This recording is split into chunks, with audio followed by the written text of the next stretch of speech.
Hello. അപ്പോൾ ഇന്നത്തെ എപ്പിസോഡിൽ കാണിക്കുന്നത് അശ്വിനെയും ശ്യാമിനെയാണ് കേട്ടോ. അപ്പോൾ ഇന്നലെ ശ്യാം ഇങ്ങനെ ലാവണ്യനെ റൂമിൽ കിടത്താത്തതിന് മുത്തശ്ശി ഓരോന്ന് പറഞ്ഞതൊക്കെ പറഞ്ഞ് ശ്യാമിനോട് പരാതി പറയണം. അപ്പോൾ ശ്യാം ഇങ്ങനെ നമ്മുടെ അശ്വിനെ സമാധാനിപ്പിക്കുവാണ് കേട്ടോ. മുത്തശ്ശി ഇങ്ങനെ പഴയ കാലത്തുള്ള ആളല്ലേ, അപ്പോൾ ആ രീതിയിലേക്ക് ചിന്തിക്കുള്ളൂ, നീ ഒന്ന് സമാധാനപ്പെട് എന്നൊക്കെ പറയാണ് അശ്വിനോട്. ഈ വിവാഹം എന്ന് പറയുന്നത് ഒരു പുരുഷനും സ്ത്രീക്കും സൊസൈറ്റിയിൽ ജീവിക്കാൻ വേണ്ടിയിട്ട് സൊസൈറ്റി തരുന്നൊരു ലൈസൻസ് തന്നെയാണ്.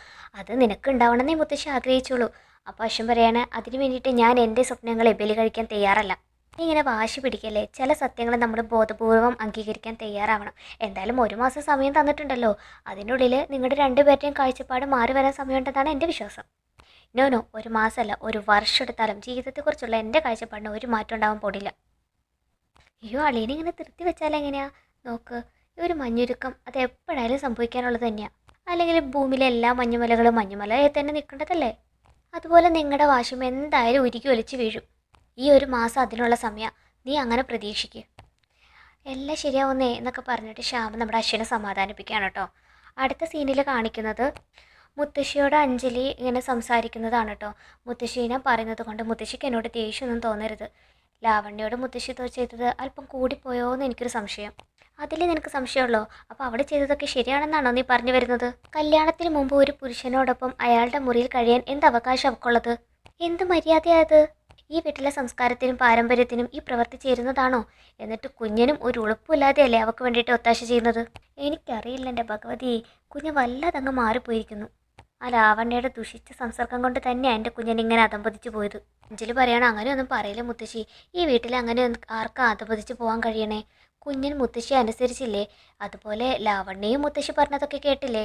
എന്ത് കേട്ടെന്നാ? ഇപ്പോഴും ലാവണ്യക്കൊപ്പം പോകാൻ തയ്യാറായി കെട്ടും കെട്ടി നിൽക്കല്ലേ നിൻ്റെ അനിയൻ? എനിക്കിതൊന്നും പൊറക്കാനും മറക്കാനൊന്നും കഴിയില്ല അഞ്ജലി. ഞാൻ ഈ വീട്ടിലെ കാരണവത്തിയായിട്ട് ഇരിക്കുന്നിടത്തോളം കാലം ഞാൻ ശീലിച്ചതൊന്നും എനിക്ക് മറക്കാൻ പറ്റില്ല. അതൊക്കെ തെറ്റിച്ച് ആരും ഈ കുടുംബത്തിൽ വാഴാന്ന് വിചാരിക്കണ്ട. നോക്കഞ്ജലി, നിങ്ങളെല്ലാവരും പറഞ്ഞിട്ട് ഞാനൊരു മാസം അവൾക്ക് കൊടുക്കുന്നത് എൻ്റെ ഔദാര്യ.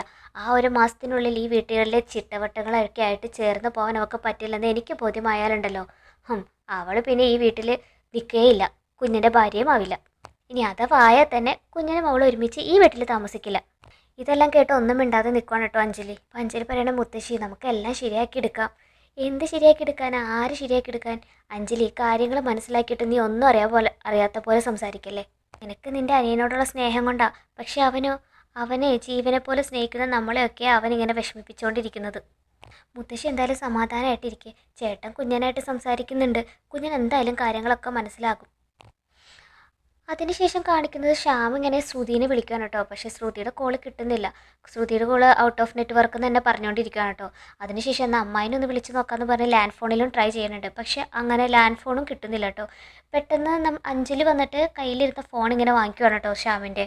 എന്നിട്ട് പറയണേ, ഏത് നേരം ഈ ഫോണിൽ മറ്റുള്ളവരെ വിളിച്ച് സംസാരിക്കുക അല്ലാതെ ചേട്ടൻ എൻ്റെ കാര്യത്തിൽ വല്ല ശ്രദ്ധയുണ്ടോ? ഞാൻ എത്ര നേരമായിട്ട് വിളിക്കുന്നു, സീരിയസ് ആയിട്ടൊരു കാര്യം പറയാനുണ്ടെന്ന് പറഞ്ഞ്. ഇത് കേൾക്കാൻ ഇവിടെ ആർക്കും സമയമില്ല. ഫോണിൽ മറ്റുള്ളവരോട് എത്ര നേരം വേണമെങ്കിലും വാ തോരാതെ സംസാരിക്കുകയും ചെയ്യും. ഇത്ര കാര്യമായിട്ട് ആരെ വിളിച്ചത് ഞാനും നോക്കട്ടെ എന്ന് പറഞ്ഞിട്ട് ശ്യാമിൻ്റെ ഫോൺ പരിശോധിക്കാൻ തുടങ്ങാണ് കേട്ടോ അഞ്ജലി. ഇത് കണ്ട് ശ്യാമ ദേഷ്യപ്പെട്ട് കട്ടലിൽ ഇരിക്കുകയാണ്. അപ്പോൾ അഞ്ജലി പെട്ടെന്ന് ശ്യാമിനെ നോക്കിയിട്ട് ചോദിക്കുകയാണ്, എന്താ ഏട്ടാ, എന്ത് പറ്റി? എന്നോട് ദേഷ്യമുണ്ടോ അതോ പിണങ്ങിയോ? ഞാൻ നോക്കുന്നില്ല ഫോണെന്ന് പറഞ്ഞ് ഫോൺ ഇങ്ങനെ നേരെ നീട്ടുവാണ് കേട്ടോ. ചേട്ടാ പ്ലീസ്, എന്നോടൊന്നും തോന്നരുത്, ഞാൻ വെറുതെ ഒരു തമാശയൊക്കെ കാണിച്ചതല്ലേ. ഇനി ഇങ്ങനെയുള്ള തമാശകളൊന്നും ഞാൻ ചെയ്യില്ല, എന്നാൽ പിടിക്കുന്ന പറഞ്ഞ് ഫോൺ കൊടുക്കണം കേട്ടോ. പെട്ടെന്ന് ശ്യാം അറിയാത്ത പോലെ ഫോൺ വാങ്ങിക്കുകയാണ്. എന്നിട്ട് അഞ്ജലി തിരിഞ്ഞു നോക്കാതെ നടക്കുകയാണ്. അപ്പോൾ പെട്ടെന്ന് ശ്യാം മോളെ അഞ്ജലിന്ന് വിളിക്കുന്നുണ്ടെങ്കിലും അവൾ തിരിഞ്ഞു നോക്കുന്നില്ല കേട്ടോ. അങ്ങനെ ഫോൺ പരിശോധിക്കാനുള്ള ശ്യാമിൻ്റെ അടവ് അവിടെ ഫലിക്കുകയാണ്.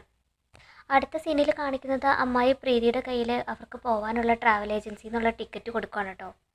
എന്നിട്ട് പ്രീതിനോടും ശ്രുതിനോടും അമ്മായി ചോദിക്കുകയാണ്, അപ്പോൾ രണ്ടുപേരും പോകാൻ തന്നെ തീരുമാനിച്ചു അല്ലേ? പോവാതെ പറ്റില്ലല്ലോ അമ്മായി, അതിനുള്ള ടിക്കറ്റും വന്നു. നിങ്ങളിവിടെ ഉള്ളപ്പോൾ എനിക്കൊരു ആശ്വാസമായിരുന്നു. പുറമേ ഒന്നും കാണിക്കാറില്ലെങ്കിലും നിങ്ങളോട് ഞാൻ ഓരോന്ന് പറയുന്നതൊക്കെ സ്നേഹം കൊണ്ടാണ്. ഇപ്പോൾ നിങ്ങൾ തനിച്ചാക്കി പോവാണല്ലോ എന്ന് ആലോചിക്കുമ്പോൾ എനിക്ക് സഹിക്കാൻ പറ്റുന്നില്ല എന്നൊക്കെ പറയാണ് അമ്മായി. ശ്രുതി മോളെ, നിനക്ക് പോകണമെന്ന് നിർബന്ധമുണ്ടോ? ഒന്നും കൂടി ഒന്ന് ആലോചിച്ചിട്ട് പോരെ. ശ്രുതി പറയാണ്, അമ്മായിനെ തനിച്ചാക്കി പോകുന്നതിൽ ഞങ്ങൾക്കും സങ്കടമുണ്ട്, പക്ഷെ അമ്മായി ഞങ്ങൾക്ക് പോവാതെ പറ്റില്ല. അവിടെ ചെന്ന് എന്തെങ്കിലുമൊക്കെ ചെയ്തിട്ട് അച്ഛനെ സഹായിക്കണം, അങ്ങനെ ബേക്കറി തിരിച്ചു പിടിക്കണം. അതൊരു ബേക്കറി മാത്രം ആയിരുന്നില്ലല്ലോ അമ്മായി, ഞങ്ങൾക്ക് വീട് കൂടി ആയിരുന്നു. കൊച്ചുനാൾ മുതൽ അവിടുത്തെ മണമൊക്കെ പറ്റിപ്പിടിച്ചിട്ടാണ് ഞങ്ങൾ വളർന്നത്. അതിനോടുള്ള ഓർമ്മകളെ ഞങ്ങൾക്ക് നഷ്ടപ്പെടാൻ പാടില്ല. കൈവിട്ട് പോയാൽ പിന്നെ ജീവിതം കൈവിട്ട് പോയെന്ന് അതിൻ്റെ അർത്ഥം അല്ലേ ചേച്ചി എന്നൊക്കെ പറയാണ് ശ്രുതി. എന്നിട്ട് അമ്മായി പറയണ ശ്രുതി മോളെ നിനക്ക് ഏതെങ്കിലും ജോലി ഇവിടെ ഞാൻ ശരിയാക്കി തരാം. പിന്നെ അമ്മായിയുടെ സാരിയുടെ വർക്കും നമുക്ക് തുടങ്ങാലോ. ഇപ്പോഴും അങ്ങനെ ഒരു സാധ്യത നമ്മുടെ മുമ്പിലുണ്ട്. പക്ഷെ ശ്രുതി പറയാണ് വേണ്ട അമ്മായി, ഞങ്ങളോട് അമ്മായിക്ക് ദേഷ്യം തോന്നരുത്. ഈ സാഹചര്യത്തിൽ എത്രയും പെട്ടെന്ന് അച്ഛൻ്റെ അമ്മയുടെ അടുത്തെത്തണമെന്നാണ് ഞങ്ങളുടെ ആഗ്രഹം. അമ്മായി അങ്ങനെ ഓരോന്നൊക്കെ പറഞ്ഞ് എന്നെ പറക്കി സങ്കടപ്പെട്ടിട്ട് അവിടെ നിന്ന് പോവാണ് കേട്ടോ. അതിനുശേഷം കാണിക്കുന്നത് മനോരമേനെ ലാവണ്യേനാണ് കേട്ടോ. അങ്ങനെയല്ല ബേബി ലാവണ്യ എന്നൊക്കെ പറഞ്ഞിട്ട് മനോരമ അകത്തേക്ക് കയറണം കേട്ടോ. അപ്പോൾ ലാവണ്യ കുളി കഴിഞ്ഞ് വരണം. അയ്യോ നീ കുളിക്കുമായിരുന്നോ? ഞാൻ മോളെ കാണാൻ വേണ്ടിയിട്ട് വന്നതാ. അല്ല മുത്തശ്ശി വന്നില്ലെന്ന് ചോദിക്കണം. ഓ ആ തള്ളയറിഞ്ഞ് ഇപ്പം എന്നെ ഇങ്ങോട്ടേക്ക് വിടുന്നു തോന്നുന്നുണ്ടോ? ഒരു കാര്യം അറിയോ, ഞാൻ നിൻ്റെ ഭാഗത്താണ്. എൻ്റെ ഭാഗത്തെന്ന് പറഞ്ഞാൽ നിനക്കറിയോ ഇവിടെ രണ്ട് ചിരിയുണ്ട്. ഒന്ന് കുഞ്ഞിൻ്റെ സൈഡ്, അതായത് നിൻ്റെ ബോയ് ഫ്രണ്ടിൻ്റെ സൈഡ്, ഒന്ന് എൻ്റെ അമ്മായിമ്മയുടെ സൈഡ്. അതിൽ പറഞ്ഞ പോലെ കാര്യമായിട്ട് ആരുമില്ല. പക്ഷേ ഈ വീട്ടിലുള്ള എല്ലാവരും ഒത്തുപിടിച്ചാലും ആ കിളവി തള്ളേനെ തോപ്പിക്കാൻ പ്രയാസമാണ്. ഒരു വൃത്തികെട്ട ടൈപ്പാണ്. അപ്പം ഞാൻ പറഞ്ഞു വന്നത് നിന്നെയും കുഞ്ഞിനെയും ഒന്നിപ്പിക്കാനുള്ള ശ്രമത്തിലാണ് ഞാൻ. അതുകൊണ്ട് ഞാൻ നിൻ്റെ സൈഡാണ്. പിന്നെ നിൻ്റെ കോസ്റ്റ്യൂം എനിക്ക് വളരെ ഇഷ്ടമായി. നല്ല എയർ സർക്കുലേഷൻ ഒക്കെ ഉണ്ട്. എൻ്റെ സൈസിൽ ഇതുപോലുള്ള ഡ്രസ്സ് കിട്ടുമെന്നൊക്കെ ചോദിക്കാൻ കേട്ടോ മനോരമ. അപ്പോൾ നമ്മുടെ ലാവണ്യ പറയുന്നുണ്ട് എന്താ ആൻറ്റിക്ക് ഇങ്ങനത്തെ സൈസ് ഡ്രസ്സൊക്കെ വേണോ? അല്ല റൂമിൻ്റെ ഉള്ളിലൊക്കെ ഇടായിരുന്നു. അത് അല്ലാണ്ട് സമ്മതിക്കില്ല. അവർക്ക് ഈ ഓൾഡ് ജനറേഷൻ അല്ലേ, അവർക്ക് ഇതൊന്നും ഇഷ്ടപ്പെടില്ല.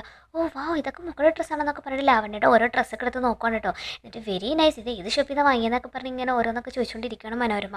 എന്നിട്ട് പറയണോ ഓ മോളെ ഭയങ്കര ഭാഗ്യവതിയാണ്, നിനക്ക് ഇഷ്ടമുള്ള ഡ്രസ്സൊക്കെ എടുത്തിട്ട് ഇഷ്ടമുള്ളിടത്തിലൊക്കെ സഞ്ചരിച്ച് നടക്കാമല്ലോ. ഞങ്ങളെപ്പോലുള്ളവരുടെ അവസ്ഥ കണ്ടോ, ഈ 6 മീറ്റർ സാരിയും വാരി ചുറ്റി എയർ സർക്കുലേഷനും ഇല്ലാതെ ഇങ്ങനെ നടക്കണം. അപ്പോൾ ലാവണ്യ ഇങ്ങനെ സോപ്പിടാണ് കേട്ടോ. സാരി ആൻറ്റിക്ക് നന്നായിട്ട് ഇണങ്ങുന്നുണ്ട് എന്നൊക്കെ പറയണം. അതൊക്കെ മനോരമക്ക് നന്നായി ഇഷ്ടപ്പെടുന്നുണ്ട് കേട്ടോ. എന്നിട്ട് മനോരമ പറയാണ് ഞാൻ ഒരു കാര്യം പറയാൻ വേണ്ടിയിട്ടാണ് വന്നത്. ആ മുത്തശ്ശി ഇതിനെ പരീക്ഷിക്കാൻ വേണ്ടിയിട്ട് കുറേ എക്സ്പെരിമെൻ്റ് ഒക്കെ നടത്താൻ പോവാം. ഈ സ്കൂളിൽ പഠിക്കുന്ന പിള്ളേർക്ക് പരീക്ഷ നടത്തൂലേ, അതുപോലെ നിന്നെ കുടുംബത്തിൽ കയറ്റാൻ പറ്റാവുന്ന പെണ്ണാണെന്നേ അറിയാൻ വേണ്ടിയിട്ട് മുത്തശ്ശി ഓരോ പരീക്ഷണം നടത്തി മാർക്കിടാൻ പോവാ. ഓ എന്തൊക്കെയാ ഇത്, ഞാൻ പറഞ്ഞില്ലേ പുള്ളിക്കാരി ഒരു വൃത്തിയായിട്ട പെണ്ണുമ്പുള്ളിയാ. പക്ഷെ മോൾ അതൊന്നും കാര്യമാക്കണ്ട, ഞാൻ പറഞ്ഞില്ലേ ഞാൻ നിൻ്റെ കൂടെയുണ്ട്, ഞാൻ നിനക്ക് എല്ലാം പറഞ്ഞുതരാം. പിന്നെ എനിക്കൊരു സഹായം ചെയ്ത് തന്നെ മോളിങ്ങനെ മെലിഞ്ഞ് സുന്ദരിയായത് എങ്ങനെയാണെന്ന് ആൻറ്റിക്കും കൂടി ഒന്ന് പറഞ്ഞു തരണം. അപ്പോൾ ലാവണ്യ പറയണ അതിന് ഷുഗറും കാപ്സൊക്കെ അങ്ങോട്ട് ഒഴിവാക്കിയാൽ മതി. അപ്പോൾ മനോരമ പറഞ്ഞു അയ്യോ മധുരമിടാത്ത ചായ കുടിക്കുന്ന കാര്യം എനിക്ക് ആലോചിക്കാനേ വയ്യ. ഉച്ചക്ക് കുറച്ച് ചോറുണ്ടില്ലെങ്കിൽ എനിക്ക് ഗ്യാസ് കയറും. ആൻറ്റി എല്ലാം കൂടി നടക്കുമോ? ആൻറ്റി എന്തായാലും ട്രൈ ചെയ്യും, അപ്പോൾ കുറച്ചുകൂടി സുന്ദരിയാവും എന്നൊക്കെ പറയാനിട്ട് ലാവണ്യ. അതൊക്കെ കേട്ട് ഇങ്ങനെ സന്തോഷത്തിൽ നിൽക്കണ മനോരമയെ ഞാൻ ഇനിയും സുന്ദരിയാപ്പോൾ മലിയാൻ വേണ്ടിയിട്ട് ഞാൻ എന്ത് സഹിക്കാൻ തയ്യാറാണ്. എന്തായാലും മോള് ജ്യൂസൊക്കെ കുടിച്ചിട്ട് റെസ്റ്റ് എടുക്കട്ടോ എന്നൊക്കെ പറഞ്ഞിട്ട് മനോരമ അവിടെ നിന്ന് ഇറങ്ങുവാണ്. ഇത് നേരെ മോഹനൻ്റെ അടുത്തേക്കാണ് കേട്ടോ മനോരമ ചെല്ലുന്നത്. മോഹനൻ മനോരമയോട് ചോദിക്കുകയാണ് നീ എന്ത് ഭാവിച്ചിട്ടാ? ഞാൻ എന്ത് കാണിച്ചതാണ് മോഹനേട്ടൻ പറയുന്നത്? ഞാൻ എന്ത് വിവരക്കേടാ കാണിച്ചത്? നിന്റെ പൊട്ടിപ്പൊളിഞ്ഞ് ഇംഗ്ലീഷ് നീ ഒന്ന് ആദ്യം നിർത്ത്. അതുപോട്ടെ നീ എന്തിനാ അമ്മയുടെ അനുവാദമില്ലാതെ ലാവണ്യയുടെ മുറിയിലേക്ക് പോയത്? ഞാൻ വിചാരിച്ചു അതാണ് കാര്യമെന്ന്. എന്നെ കൊച്ചിൻ്റെ മുറി കയറിയത് നിങ്ങൾക്ക് ഇഷ്ടപ്പെട്ടില്ല അല്ലേ? നീ എന്തിനാ ലാവണ്യയുടെ മുറി ചെന്നിട്ട് ആവശ്യമില്ലാതെ ഏഷ്യനെയൊക്കെ കൂട്ടിക്കൊടുക്കുന്നത്? എന്ത് ഞാൻ ഏഷ്യനെ കൂട്ടിക്കൊടുത്തുന്നോ? ഓ ഇങ്ങനെയൊന്നും എന്നോട് പറയരുത്. നിങ്ങളുടെ അമ്മ പറയുന്നതൊക്കെ കറക്റ്റ്, ഞാൻ പറയുന്നതൊക്കെ ഏഷ്യനി. ദിസ് ഈസ് ടു ബാഡ് എന്നൊക്കെ പറയാൻ കേട്ടോ മനോരമ. എന്നിട്ട് മോഹനം പറയാണ് മനോരമയെ ഞാൻ നിൻ്റെ എല്ലാ പോഴത്തരത്തിനെയും ഞാൻ കൂട്ടി നിൽക്കുന്നു വിചാരിച്ചിട്ടുണ്ടല്ലോ, ചില സമയത്ത് എൻ്റെ കൺട്രോൾ പോകുന്നുണ്ട് കേട്ടോ എന്നൊക്കെ പറയാണ്. ഇത് കേട്ട് ഇങ്ങനെ മനോരമ ഇങ്ങനെ അന്താളിച്ച് മോഹനനെ തന്നെ നോക്കിക്കൊണ്ടിരിക്കുകയാണ് കേട്ടോ. അങ്ങനെ എപ്പിസോഡ് തീരുവാണ്.